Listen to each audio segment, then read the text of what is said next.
Sir, బరైపూర్‌ను మరో నందిగ్రామ్‌గా మారుస్తూ మమతా బెనర్జీ ఒక స్ట్రీట్ ఫైటర్ లాగా అవతారం ఎత్తడం సువేందు అధికారులు వణుకు పుట్టిస్తోందా అనిపిస్తోంది. అయితే ప్రస్తుతం బెంగాల్ రాజకీయాల్లో పరిణామాలు ఎటువంటి సంచలనాలకు దారితీస్తోంది సార్? ఎస్ అండి. ఇప్పుడు వెస్ట్ బెంగాల్ రాజకీయాలు గత కొన్ని నెలలుగా మొత్తం భారత రాజకీయ ముఖ చిత్రంలో చాలా ప్రధాన భూమిక పోషిస్తుందన్నమాట.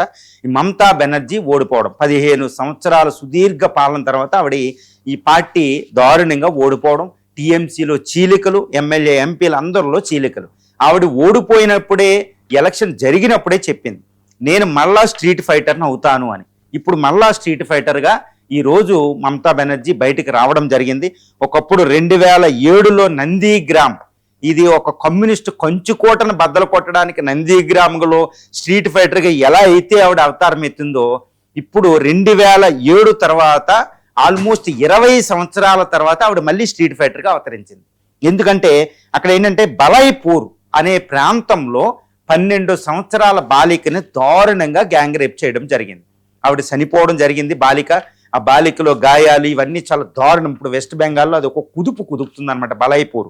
ఈ ప్రాంతంలో ఆ బాలికకు సపోర్ట్గా జరిగిన క్యాండిల్ ర్యాలీలో మమతా బెనర్జీ స్ట్రీట్లో పాల్గొన్నారు. ప్రదర్శన కూడా, ధర్నా కూడా చేయడం జరిగింది. అంటే ఆవిడ అన్న స్ట్రీట్ ఫైటర్ అవతారం ఎత్తేసింది.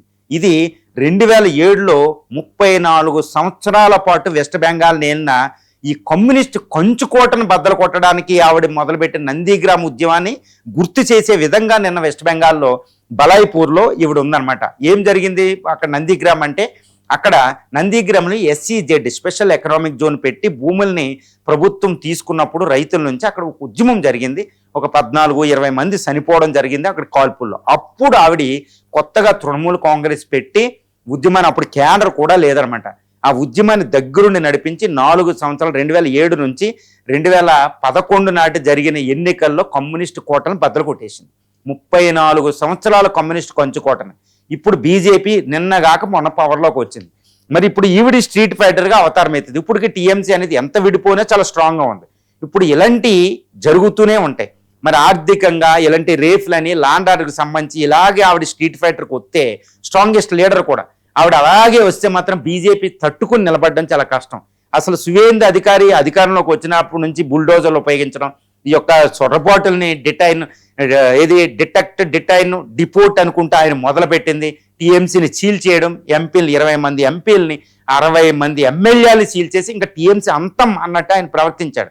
కానీ ఇప్పుడు ఈవిడ స్ట్రీట్ ఫైటర్ రావడంతో యాక్చువల్గా రాజకీయ ఉద్యమం అనేది ఇప్పుడు వెస్ట్ బెంగాల్లో స్టార్ట్ అయింది. ఒక అపోజిషన్ కావాల్సింది ఏంటంటే అసెంబ్లీలో నెంబర్స్ కాదు, ఎంపీ నెంబర్స్ కాదు, బలం. అసలు ఏమీ లేకుండానే ఆవిడ స్ట్రీట్ ఫైటర్ అవతరం ఎత్తి 34 సంవత్సరాల కమ్యూనిస్టు బద్దలు కొట్టిన మమతా బెనర్జీ మరి ఇప్పుడు ఏం చేస్తుంది? అసలు సువేందు అధికారికి యాక్చువల్ ఛాలెంజ్ అనేది మొదలుపెట్టింది. కాబట్టి సువేందు అధికారి ఏం చేయాలంటే టీఎంసీని నాశనం అనే దాని మీద దృష్టి పెట్టకుండా టీఎంసీ పాలన కంటే మించినమైన గవర్నెన్స్ పాలన చేయాలి. లా అండ్ ఆర్డర్ ఏంటి, ఎకనామిక్ డెవలప్మెంట్, వాళ్ళ పథకాలు ఏంటి, ఇవన్నిటి మీద దృష్టి పెడితేనే మమతా బెనర్జీని ఆయన ఆపగలుగుతాడు. లేదా చాలా చాలా పెద్ద ప్రమాదం.